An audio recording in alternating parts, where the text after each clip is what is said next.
అందరికీ నమస్తే అండి. Good morning. ఈనాడు, ఆంధ్రజ్యోతి, సాక్షి, ఆంధ్రప్రభ ఈరోజు స్క్రీన్ అందుబాటులో లేదు, అలాగే ల్యాప్టాప్ కూడా అందుబాటులో లేదు. నేను వైజాగ్లో ఉన్నాను. నేను అర్జెంట్ పని మీద వచ్చానమాట. ఇదిగోండి, అందుకని నేను వేరే మొబైల్లో నేను ఈ పేపర్ అది ఓపెన్ చేసి 3 పత్రికలు ఓపెన్ చేసి వాటిలో ఉన్న వార్తలు ఏంటనేది చెప్తాను. ఈ తిరుపతి తొక్కిసలాటకు సంబంధించి అనేక వార్తలు కవర్ అయ్యాయి. నిజానికి ఈరోజు ల్యాప్టాప్ కానీ స్క్రీన్ కానీ ఉంటే బాగుండేది, అందుబాటులో లేదు. నిన్న మన ఛానల్లో అనేక అంశాలు, ఈ తిరుపతి ప్రమాద ఘటనకు సంబంధించి అనేక కోణాల్లో భిన్నమైన వీడియోలు మన ఛానల్లో ఎక్స్క్లూజివ్గా చేసాం. మేబీ మెయిన్ స్ట్రీమ్ మీడియాలో ఇవన్నీ కవర్ చేశారో లేదో నాకైతే తెలియదు. కానీ మన ఛానల్లో అసలు ఘటనకు కారణం ఏమిటి, దారితీసిన పరిస్థితులు ఏమిటి, బాధ్యులు ఎవరు, ఓవరాల్గా ఎవరు తప్పు ఉంది అనేది ఉన్నది ఉన్నట్టు అన్ని కోణాల్లో కూడా ప్రజెంట్ చేశాము. వీలైతే ఆ వీడియోలు చూడని వాళ్ళు ఎవరైనా ఉంటే చూడండి. చాలా వీడియోలు చేసాం. ఏదైనా ప్రభుత్వాన్ని తప్పు అంటే తప్పు అని చెప్పాల్సిందే, తప్పదు. ఎక్కడైనా తప్పు జరిగితే తప్పు అని చెప్పాల్సిందే, ఎవరైనా సరే, ఎవరి అధికారంలో ఉన్నా సరే. సో నిన్న ఆ ఘటనకు సంబంధించి ఈరోజు అనేకంగా కవర్ అయ్యాయి, అవన్నీ చెప్పుకుందాం. దయచేసి చివరి వరకు చూడండి, అలాగే లైక్ చేయండి. చూస్తున్న ప్రతి ఒక్కళ్ళు కూడా లైక్ చేయండి, చాలా ఇంపార్టెంట్. తొక్కిసలాట బాధ్యులపై వేటు. తిరుపతి ఎస్పీ రమణ్ కుమార్, గోశాల director Harinath Reddy suspension. SP Subbarayudu, తితిదే ఎస్విఎస్ఓ, సివిఎస్ఓ, జేఈఓ బదిలీ. దుర్ఘటనపై న్యాయ విచారణకు ఆదేశం. తిరుపతి ఘటన మీద ప్రభుత్వం నిన్న చాలా సీరియస్ అయింది. పవన్ కళ్యాణ్ గారు, సీఎం చంద్రబాబు నాయుడు గారు వెళ్ళారు, ఉప ముఖ్యమంత్రి పవన్ కళ్యాణ్ గారు కూడా వెళ్ళారు, హోంమంత్రి గారు వెళ్ళారు, రెవెన్యూ మంత్రి గారు వెళ్ళారు, ప్లస్ ఇరిగేషన్ డిపార్ట్మెంట్ చాలామంది మంత్రుల బృందం చాలామంది వెళ్ళారు. దాదాపుగా ఒక 6 మంత్రులు వెళ్ళారు. అలాగే సీఎం గారు, డిప్యూటీ సీఎం గారు వెళ్ళారు. ఈ ఘటన మీద ప్రభుత్వం చాలా సీరియస్గా రియాక్ట్ అయింది. చంద్రబాబు నాయుడు గారు అయితే అన్ని కోణాల్లో ఒక రకంగా అధికారులను దులిపడేశారనమాట. అక్కడ క్రాస్ క్వశ్చనింగ్ చేశారు. ఈయన అడిగిన ప్రశ్నలకు వాళ్ళ సమాధానం చెప్పలేకపోయారు. సో తద్వారా వాళ్ళలో సమన్వయ లోపం ఉంది అనేది స్పష్టమైంది. తిరుమల తిరుపతి దేవస్థానం అధికారులకి, దిగువ స్థాయిలో తిరుపతి అధికారులకి, పోలీసులకి సరిగ్గా సమన్వయం లేదు, వీళ్ళు సరిగ్గా ప్రిపేర్ అవ్వలేదు అనేది సీఎం గారికి అర్థమైంది. వీళ్ళందరూ కూడా ఒక టీమ్గా పనిచేయలేదు అనేది సీఎం గారికి అర్థమైంది. నిన్న ఆయన వాళ్ళని క్రాస్ క్వశ్చన్లు అడగడం ద్వారా ఒకరి మీద ఒకరు నెట్టుకున్నారంట, ఒకరి మీద ఒకరు తోసుకున్నారంట, దానికి సమాధానం చెప్పకుండా. దాంతో అర్థమయ్యి వీళ్ళెవరూ బాధ్యత తీసుకోలేదు అని చెప్పి నిన్న తక్షణం అప్పటికప్పుడు Tirupati DSP Raman Kumar and Goshala director Harinath రెడ్డిని సస్పెండ్ చేశారు. ఎస్పీ సుబ్బారాయుడిని పాపం ఏరుకోరి తెచ్చుకున్నారు, తెలంగాణ నుంచి ఏరుకోరి తెచ్చుకొని తిరుపతి వంటి కీలక జిల్లా ఇచ్చారు. సో ఆయన కూడా ట్రాన్స్ఫర్ చేశారనమాట. దాంతోపాటు తిరుమల తిరుపతి దేవస్థానాలు సివిఎస్ఓ అండ్ జేఈఓను బదిలీ చేశారు. 10 రోజుల పాటు వైకుంఠ ద్వారం దర్శనం అంతకుముందు లేదు, అలాగే లేని సాంప్రదాయాన్ని గత 5 ఏళ్లలో తీసుకొచ్చారని చెప్పి ముఖ్యమంత్రి చంద్రబాబు నాయుడు గారు అక్కడ మాట్లాడిన అంశాలను ఈనాడులో వేశారు. సో గతంలో ఎప్పుడూ కూడా వైకుంఠ ద్వార దర్శనం 10 రోజులు లేదు, కానీ గత ప్రభుత్వం తీసుకొచ్చింది, మేము దాన్ని కొనసాగించాల్సి వచ్చింది, భక్తులకు అలవాటైంది కాబట్టి అని చంద్రబాబు నాయుడు గారు చెప్పారు. అలాగే పక్కన ఈనాడులో మరో వార్త వేశారు. తితిదే పోలీసుల మధ్య సమన్వయ లోపమే శాపం, భారీగా భక్తులు వస్తారని అంచనా తెలిసినా తగిన ఏర్పాట్లు లేవు, రద్దీని అంచనా వేయడంలో కూడా వైఫల్యం అని ఈనాడులో మరో వార్త పక్కన వేశారనమాట. అదొకటి చూడొచ్చు. సో తిరుమల తిరుపతి దేవస్థాన అధికారులకు, పోలీసులకు మధ్య సమన్వయ లోపం చాలా స్పష్టంగా కనిపించింది. తిరుపతిలోని వైకుంఠ ద్వార దర్శనాల కోసం టోకెన్ల జారీ కేంద్రం వద్ద తొక్కిసలాట్లో భక్తుల మరణానికి తితిదే పోలీసుల యంత్రాంగం మధ్య సమన్వయ లోపమే ప్రధాన కారణం. వైకుంఠ ఏకాదశి సందర్భంగా శ్రీవారి దర్శనానికి వేల సంఖ్యలో భక్తులు తరలి వస్తారని, స్థానికులు కూడా భారీగా వస్తారని తెలిసినా అధికారులు నిర్లక్ష్యంగా వ్యవహరించడంలో ఇంత దుర్ఘటన జరిగింది అని రాసుకొచ్చారనమాట. ఇక పవన్ కళ్యాణ్ గారి వ్యాఖ్యలు నిన్న బాగా వైరల్ అయ్యాయి, బాగా కీలకమయ్యాయి. ఎందుకంటే పవన్ కళ్యాణ్ గారు నిజానికి ఆయనకు సంబంధం లేదు ఆ శాఖ, కానీ ఉప ముఖ్యమంత్రిగా ఉన్నారు కాబట్టి, ఆయన కూడా ప్రభుత్వ ఏర్పాటులో కీలకంగా ఉన్నారు కాబట్టి, ప్రభుత్వంలో కీలకంగా ఉన్నారు కాబట్టి ఆయన కూడా వెళ్ళారు, బాధితులను పరామర్శించారు, అక్కడ వాళ్ళతో మాట్లాడారు. సో ఆయన 4 లక్షల మంది వచ్చినా జరగని దుర్ఘటన ఇప్పుడు ఎలా జరిగింది, కొందరు పోలీసులు అలసత్వం ప్రదర్శించారని బాధితులు చెప్పారు, తప్పు ఒప్పుకుంటున్నా, 2 చేతులెత్తి క్షమాపణ కోరుతున్నా ఉప ముఖ్యమంత్రి పవన్ కళ్యాణ్. సో పవన్ కళ్యాణ్ గారికి సంబంధం లేకపోయినప్పటికీ ఆ ఘటన మీద ఆయన కూడా వెళ్ళారు. వెళ్ళి ఆయన కూడా ఉన్నదన్నట్టు మాట్లాడేసి తప్పు జరిగింది, తప్పును మేము ఒప్పుకుంటున్నాము. కాబట్టి 2 చేతులెత్తి నమస్కరిస్తున్నాను. మరోసారి ఇటువంటి పొరపాటు జరగకుండా మేము కోరుకుంటాము. అలాగే నా దృష్టికి వచ్చిన అంశాలన్నింటినీ కూడా నేను హోంమంత్రి గారి దృష్టికి అండ్ సీఎం గారి దృష్టికి తీసుకువెళ్తాను. పోలీసుల మధ్య సమన్వయ లోపం స్పష్టంగా కనిపిస్తోంది. పోలీసులు కొంతమంది అలసత్వం వహించారు, అది కూడా స్పష్టంగా కనిపిస్తోంది. ఇంకా కొంతమంది పోలీసులు బాగానే పనిచేసినప్పటికీ ఓవరాల్గా అయితే గవర్నమెంట్ ఫెయిల్ అయిందనేది నేను ఒప్పుకుంటాను. సో మరోసారి ఇలా లేకుండా చూసుకుంటామని పవన్ కళ్యాణ్ గారు ఉన్నదన్నట్టు చెప్పేశారనమాట. అదొకటి కవర్ చేశారు. సో తిరుపతి ఘటనకు సంబంధించి ఈనాడులో కవరేజ్ ఇలా ఉంది. ఇక సాక్షిలో ఎలా కవర్ చేశారు, ఆంధ్రజ్యోతిలో ఎలా కవర్ చేశారు అనేది కూడా చూద్దాం మనం. ఈ తిరుపతి ఘటనకు సంబంధించి వాటిల్లో కవరు మార్నింగు 5 అయింది, ఇంకా సాక్షి ఇంకా రావట్ల. సాక్షి ఇంకా పేపర్ ఓపెన్ అవ్వాల, ఈ పేపర్ ఓపెన్ చేయవట్ల. నేను 5 గంటలు అయింది, 5 కూడా అవ్వాల, 4:55 అయింది. సో 4:55కే నేను రికార్డింగ్ చేస్తున్నాను. ఎందుకంటే నేను ఇప్పుడు 5:20 షోకి గేమ్ చేంజర్ సినిమాకి వెళ్తున్నా. ఆ సినిమా వచ్చిన తర్వాత, ఆ సినిమా చూసి వచ్చిన తర్వాత రివ్యూ పోస్ట్ చేయాలి. 8:30, 9 ఆ టైంకి రివ్యూ పోస్ట్ చేస్తాను. సో ఇక్కడ సాక్షి ఈ పేపర్ లేదండి, ఏమనుకోవద్దు. సాక్షి ఫ్యాన్స్ ఎవరైనా ఉంటే నాకు మెసేజ్ చేయండి, వాళ్ళ కోసం నేను సెపరేట్గా వీడియో చేస్తాను. ఆంధ్రజ్యోతి అయినా వచ్చావమ్మా, ఆంధ్రజ్యోతి వచ్చింది. సాక్షి ఈ పేపర్ రాలేదు, ఆంధ్రజ్యోతి వచ్చింది. ఓకే, ఓపెన్ అవ్వమ్మా, ఓపెన్ అవ్వు, ఎందుకు లేటు?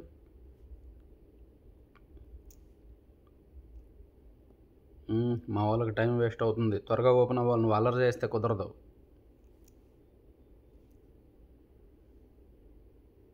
ఆంధ్రజ్యోతిలో కూడా మేబీ ఫుల్గానే కవర్ చేసి ఉంటారు.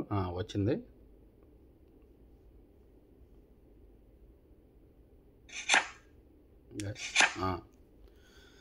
పెను విషాదానికి ముఖ్యమంత్రి ముందే మాటకు మాట అని రాశారండి. ఇది సమన్వయ లోపం ఎలా ఉంది అనేది తీవ్రంగా వాదులాడుకున్న టీటీడీ ఈవో చైర్మన్. ఈవోపై ఫిర్యాదు చేసిన బీఆర్ నాయుడు తనకేమీ చెప్పడం లేదని ఆగ్రహం. చెప్పనిదేదంటూ ఈవో ధ్వజం. సీఎం మంత్రుల ముందే ఇద్దరి రచ్చ. తొలుత మంత్రి అనగానే జోక్యం, ఆపై విరుచుకుపడ్డ చంద్రబాబు. ఇదేం పరిస్థితి, ఇద్దరూ ఆపండి, సమన్వయంతో పనిచేయలేరా అంటూ ఇద్దరికీ హెచ్చరిక. అది టీటీడీ ఈవో గారికి అండ్ చైర్మన్ బీఆర్ నాయుడు గారికి గ్యాప్స్ ఉన్నాయి. చైర్మన్ గారికి చెప్పకుండా ఈ అధికారులు చాలా నిర్ణయాలు తీసుకుంటున్నారు అనేది నిన్న వాట్సాప్ గ్రూపుల్లో బాగా ఒక మెసేజ్ వైరల్ అయింది. అది ఆంధ్రజ్యోతిలో హైలైట్ చేశారు. నిన్న సీఎం గారు రివ్యూ చేస్తున్నప్పుడే ఒకరికి వీళ్ళిద్దరి మధ్య గ్యాప్స్ బయటపడ్డాయంట.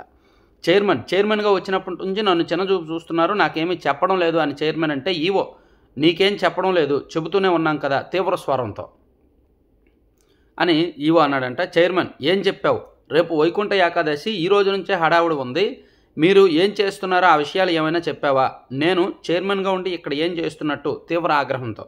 ఈవో నువ్వు మాకు అన్నీ చెప్పే చేస్తున్నావా, మాకు చెప్పే ప్రకటిస్తున్నారా, శ్రీవాణి ట్రస్ట్ విషయంలో నువ్వేం చేసావు, నాతో మాట్లాడకుండానే ప్రెస్ మీట్ పెట్టి నీకు నచ్చింది చెప్పేశావు, దానివల్ల మాకు ఎంత ఇబ్బంది అవుతుందో నీకేమైనా తెలుసా అని మొత్తానికి నువ్వు అనుకున్నారు. సో చైర్మన్కి ఈవోకి మధ్య ఎంత గ్యాప్స్ ఉన్నాయనేది ఈ డైలాగులు చెప్తున్నాయి. నువ్వు అనుకునేంతగా ఇద్దరికి మధ్య విభేదాలు ఉన్నాయి అంటే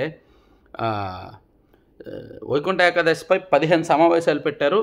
అయినా సరే ఈవో చైర్మన్ కలిపి ఒకే ఒక్క మీటింగ్లో పాల్గొన్నారంట. మిగిలిందంతా కూడా జేఈఓ ఈవో కలిపి నిర్ణయాలు తీసుకున్నారంట. సో దాని పట్ల అంటే చైర్మన్కి వీళ్ళకి పడట్లేదు అనేది చాలా స్పష్టంగా అర్థమైంది. నిన్న మంత్రుల ముందే వాళ్ళిద్దరూ వాదులాడుకున్నారంట. దాన్ని ఆంధ్రజ్యోతిలో హైలైట్ చేశారు. ఈనాడులో రాయలేదు, కానీ ఆంధ్రజ్యోతిలో బాగా హైలైట్ చేశారు. అదొకసారి సెపరేట్ వీడియో చేస్తాను, వీలైతే నేను 2 వర్గాల నుంచి కనుక్కునే ప్రయత్నం చేస్తాను. తర్వాత పెను విషాదానికి తెరిచిన గేటు, బైరాగిపెట్టెల్లో తొక్కిసలాటకు ప్రధాన కారణం అదే అని మరో వార్త కవర్ చేశారనమాట. ఆంధ్రజ్యోతిలో గేటు తెరిచారు అనేది, గేటు తెరవడం వల్ల ఇలా జరిగింది అనేది, అలాగే పవన్ కళ్యాణ్ గారు చెప్పిన అంశాలను కూడా చెప్పారు. టీటీడీలో ప్రక్షాళన జరగాలి, వీఐపీ సంస్కృతి నుంచి బయటపడాలి, సామాన్య భక్తులే ప్రాధాన్యం కావాలి, అధికారుల వైఫల్యం వల్లే తొక్కేసలాట, ఏఈఓ బాధ్యత తీసుకోవాలి, పోలీసుల నిర్లక్ష్యం స్పష్టంగా కనిపించింది, తప్పునకు పూర్తి బాధ్యత వహిస్తున్నాము, క్షమాపణ చెబుతున్నా అని డిప్యూటీ సీఎం గారు మాట్లాడిన అంశాలు, అలాగే బాధ్యత లేదా, అధికారులపై సీఎం సీరియస్, తమాషా అనుకుంటున్నారా అంటూ తీవ్ర ఆగ్రహం. అట్లా అక్కడికక్కడే 5 మీద వేటు వేసిన వార్తను కూడా ఆంధ్రజ్యోతిలో హైలైట్ చేశారనమాట. సో తిరుపతికి సంబంధించిన తిరుపతి ఇష్యూకి సంబంధించిన అంశాలు అయితే ఇవి ఆంధ్రజ్యోతిలో కవర్ చేశారు. సో సాక్షి ఇంకోసారి నేను ఓపెన్ చేస్తున్నానండి. సాక్షి అయితే ఓపెన్ అవ్వలేదు. సారీ, సాక్షి అభిమానులు ఎవరికైనా గుండె పగిలిపోతే మన గుండె చప్పుడు ఈరోజు ఓపెన్ అవ్వలేదు, ఏమనుకోవద్దు. సో ఇక ఇతర అంశాలకు వెళ్తున్నాను. ఇతర అంశాలు చూసుకుంటే దాదాపుగా 10 నిమిషాలు తిరుపతి అంశాలే మొత్తం అన్ని కోణాల్లో కవర్ చేసిన తర్వాత అక్రమంగా తవ్విన ఇసుక 2 కోట్ల టన్నులు అంటండి. వైసీపీ ప్రభుత్వ హయాంలో రాష్ట్ర వ్యాప్తంగా అక్రమంగా తవ్విన ఇసుక 2 కోట్ల టన్నులు అంట. చూసుకోండి దాని విలువ ఎంత ఉంటుందో. ఇంకో వైకాపా ప్రభుత్వ హయాంలో ఇసుక వ్యాపారం గుత్తేదారులకు అప్పగించాక అనధికారికంగా 2 కోట్ల టన్నులకు పైగానే ఇసుక తరలించి ఉంటారని అంచనా వేస్తున్నారు. ఈ మేరకు ఒక రిపోర్ట్ కూడా సుప్రీంకోర్టుకు పంపిస్తున్నారంట. అదొకటి ఈనాడులో హైలైట్ చేశారు. అలాగే వచ్చే ఏడాది నుంచి రాష్ట్రంలో 5 రకాల బడులు, ప్రాథమికోన్నత, హై స్కూల్ ప్లస్ విధానం రద్దు. గత ప్రభుత్వంలో తరలించిన 3, 4, 5 తరగతులు వెనక్కి. సో ప్రాథమికోన్నత ప్లస్ హై స్కూల్ ప్లస్ అనే విధానం రద్దు చేసి 3, 4, 5 తరగతులను ప్రాథమికోన్నతలో కలిపారు కదా, వాటిని మళ్ళీ తీసుకొచ్చి 5 రకాల బడులను తీసుకురావడానికి ఏదైనానండి విద్యా వ్యవస్థతో, విద్యా విధానాలతో ప్రభుత్వం మారినప్పుడల్లా ఆటలాడడం కరెక్ట్ కాదు, భావ్యం కాదు. ఎందుకంటే అది పిల్లలు ఒక 10 ఏళ్ల పాటు ఒకే ప్లాట్ఫామ్లో ఒకే విధానంలో చదివితేనే బాగుంటుంది. ఏదో ప్రభుత్వం మారింది కదా, మా పైత్యం అంతా రుద్దుదాం, మా మేధావితనం అంతా రుద్దుదామని అక్కడ దాని మీద ప్రయోగాలు చేస్తే పిల్లల భవిష్యత్తు పాడైపోద్ది. 6వ తరగతి వరకు 7వ తరగతి వరకు ఒక విధానంలో చదివిన విద్యార్థి సడన్గా ప్రభుత్వం మారిన తర్వాత వేరే విధానంలోకి వెళ్తే సిలబస్ మారినా, విధానం మారినా ఇదంతా కూడా చాలా ఇబ్బందికరంగా ఉంటుంది. ఆ రకంగా అర్థం చేసుకోవాలి ప్రభుత్వాలు. మీ రాజకీయ పైత్యం కోసమో మీ దీనికోసమో అలా మార్చడం కరెక్ట్ కాదు అనేది అర్థం చేసుకోవాలి. ఇక మరో అంశాన్ని చూసుకుంటే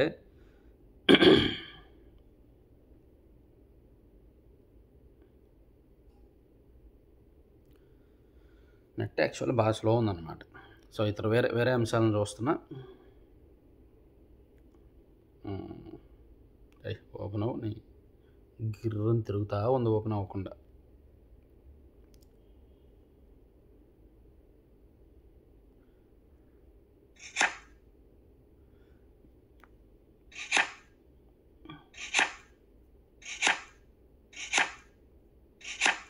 జియో 117 రద్దు అనేది కూడా రాశారు. తర్వాత శ్రీశైలం ఖాళీ. శ్రీశైలం జలాశయం 859.80 అడుగులు ఉండేది. ఆ అడుగులు నీటి మట్టానికి పడిపోయిందనమాట. అయినా సరే తెలంగాణ విద్యుత్ ఉత్పత్తి చేస్తుంది. తాజాగా 19,070 క్యూసెక్కులు దిగువ విడుదల చేశారంట. సో శ్రీశైలం ఖాళీ అయింది. యాక్చువల్లీ జూలై, ఆగస్టులో గట్టిగానే వర్షాలు పడ్డాయి, కానీ శ్రీశైలం ఖాళీ అయింది. శ్రీశైలంలో వర్షాలు బాగానే ఉన్నా అనుకున్నారు. సో అట్లా అదొకటి రాశారు. తర్వాత లాస్ ఏంజల్స్లో కార్ చిచ్చు నష్టం 5 లక్షల కోట్లంట. 5గురు దుర్మరణం, 1.37 లక్షల మంది తరలింపు, బైడెన్ కుమారుడి నివాసం కూడా దగ్ధం, హాలీవుడ్కు ముప్పు, హాలీవుడ్లో కీలకమైన ఆస్తులు తగలబడ్డాయి, కీలకమైన స్టూడియోలు తగలబడ్డాయని రాశారు. ఇక మరో కీలకమైన అంశం అండి, సునీల్ కుమార్తో నీకు సంబంధం ఏంటి? ఆ రోజు సిఐడి ఆఫీస్లో ఎందుకున్నావు? అగ్రిగోల్డ్ నిధులు ఎలా మళ్లించారు? రఘురామకు చిత్రహింసల కేసులో తులసిబాబుపై పోలీసులు ప్రశ్నల వర్షం, విజయపాల్తో కూడా కలిపి 4 ముసుగు మనుషులపై ఆరా. సో ఈ తులసిబాబుని విచారిస్తున్న ప్రకాశం జిల్లా పోలీసులు నిన్న కీలకమైన అంశాలను బయటపెట్టారండి. చాలా వ్యాలిడ్ ఇన్ఫర్మేషన్ బయటపెట్టారు. అగ్రిగోల్డ్ నిధులను తులసిబాబు వాళ్ళ స్వగ్రామంలో కొన్ని ఖాతాలకు మళ్లించారు. దాదాపుగా 95 ఖాతాలకు, ఒక్కొక్క ఖాతాకు 20,000 చొప్పున మళ్లించారు. సో అలా ఎందుకు మళ్లించారు, మీకు దానికి సంబంధం ఏమిటి అని చాలా స్ట్రాంగ్గానే పోలీసులు అడిగారు. అలాగే మీకు ఇన్ని విల్లాలు ఎలా వచ్చాయి, ఇంత ఆదాయం ఎలా వచ్చింది, ఇంత డబ్బులు ఎలా వచ్చాయి, మీకు మీరేం చేస్తుంటారు, అసలు మీరేమైనా సిఐడి అధికారుల బెనామీనా అని అక్కడ ప్రకాశం జిల్లా పోలీసులు తులసిబాబుని చాలా సీరియస్గానే అడిగారు. అయితే ఇంత విచారణ జరిగి అతన్ని గుంటూరు కోర్టుకు తీసుకెళ్తున్నప్పుడు అక్కడికి వెనుగండ్ల రాము గారు, గుడివాడ ఎమ్మెల్యే గారు వచ్చి దాదాపుగా గంట పాటు అక్కడ తులసిబాబుతో భేటీ అయ్యారు, తులసిబాబుతో మాట్లాడారంట. అతను ఒక పెద్ద కేసులో నిందితుడిగా ఉన్నప్పటికీ, వైసీపీ హయాంలో దారుణాలు చేసిన దానిలో ఆయనకు అంత పాత్ర ఉన్నప్పటికీ, కానీ వెనుగండ్ల రాము గారికి అతనికి ఉన్న బంధం ఎంత స్ట్రాంగ్ అనేది అర్థం చేసుకోవచ్చు. అదొకటి చాలా సీరియస్గా ఈనాడులో హైలైట్ చేస్తూ రాశారనమాట. అలాగే మోహన్ బాబుకు ఊరట, తదుపరి ఉత్తర్వులు వచ్చే వరకు కఠిన చర్యలు తీసుకోవద్దు, తెలంగాణ ప్రభుత్వానికి సుప్రీంకోర్టు ఆదేశం, పరిహారం ఎంత కావాలో చెప్పాలని బాధితుడికి సూచన. సో మోహన్ బాబు గారు TV9 కెమెరామెన్ కొట్టాడు కదా, సో పరిహారం ఎంత కావాలో చెప్పండి అని చెప్తూనే, అలాగే మోహన్ బాబును అరెస్ట్ చేయొద్దు అని చెప్పి కోర్టు ఒక ఆదేశం ఇచ్చిందనమాట. అదొకటి చూడొచ్చు, అదొకటి వార్త రాశారు.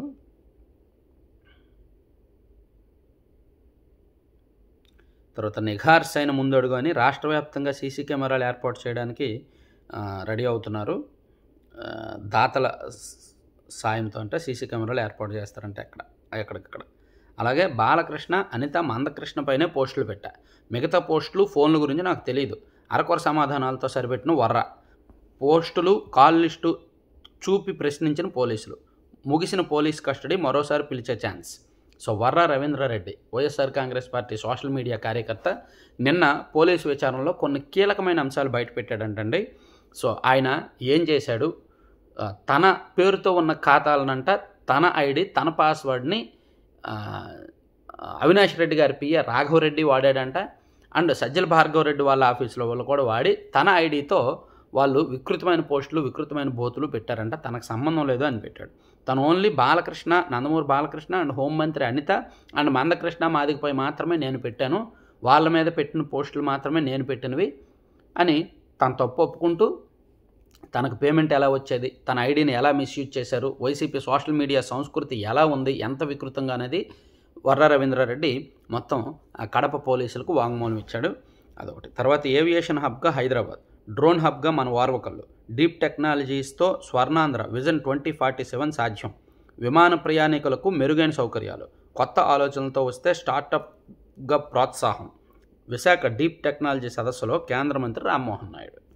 అదొకటి ఇచ్చారు. సో ఇవి అంటే ఫస్ట్ పేజీకి సంబంధించిన అంశాలే చదువుతున్నాను.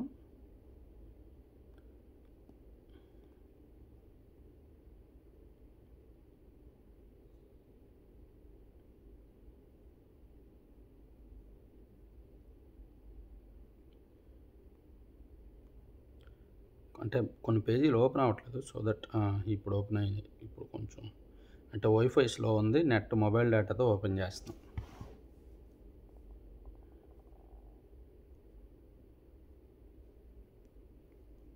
నెక్స్ట్ కొన్ని కీలకమైన అంశాలు చేస్తానండి. కొంచెం న్యూస్ పేపర్ వీడియో డిస్టర్బ్ అయినట్టుంది. ఇప్పుడు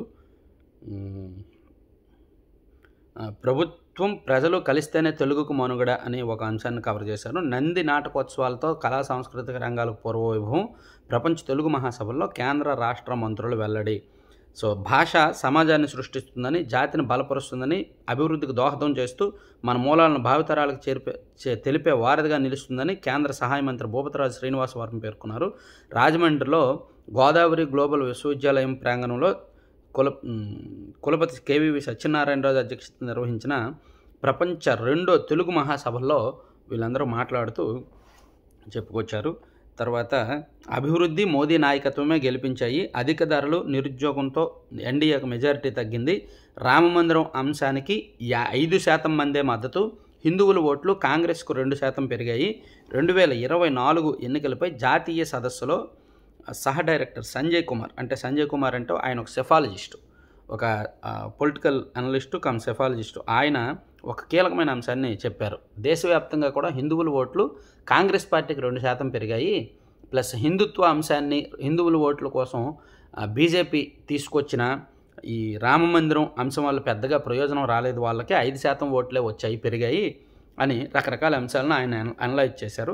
ఇక్కడ సెఫాలజిస్టులు ఎవరి ఐడియాలజీ వాళ్ళకు ఉంటుంది, ఎవరి అభిప్రాయం వాళ్ళకు ఉంటుంది, ఎవరి లెక్కలు వాళ్ళకు ఉంటాయి.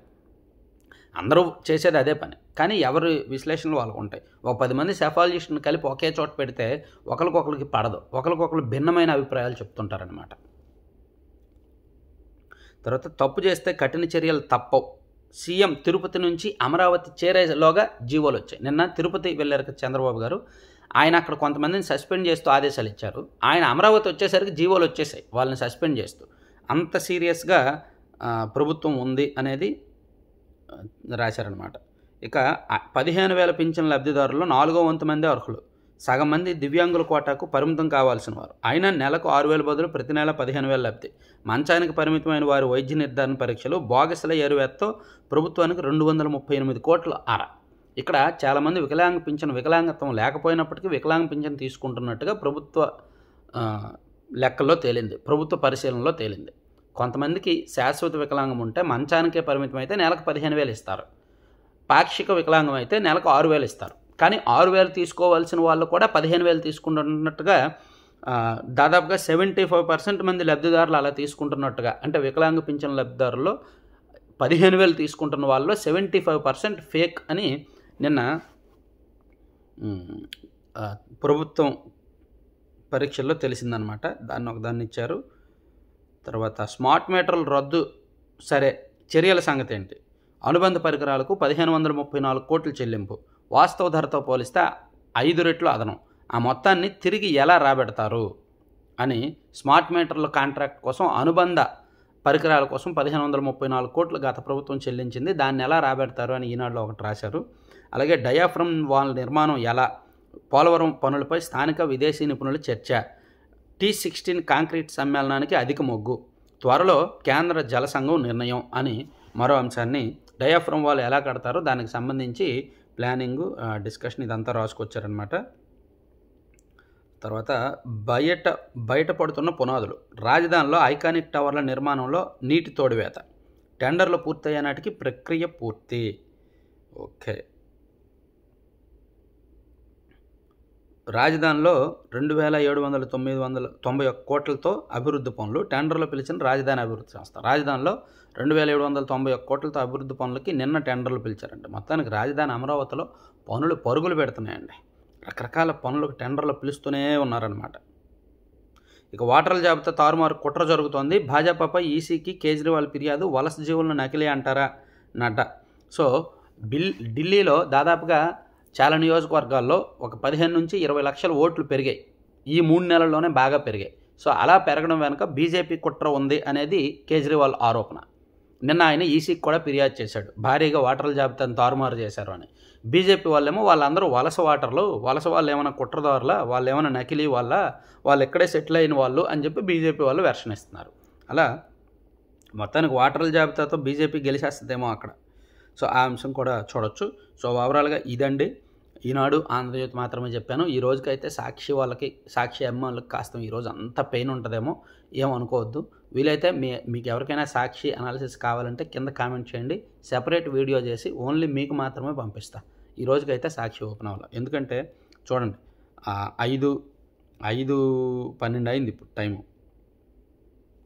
5:12కే మనం వీడియో చేయాల్సి వచ్చింది. 5:10కి వీడియో మొత్తం ముగించాల్సి వచ్చింది. అందుకని ఇంత ఎర్లీగా సాక్షి ఈ పేపర్ అప్లోడ్ చేయలేదేమో మేబీ. So thank you.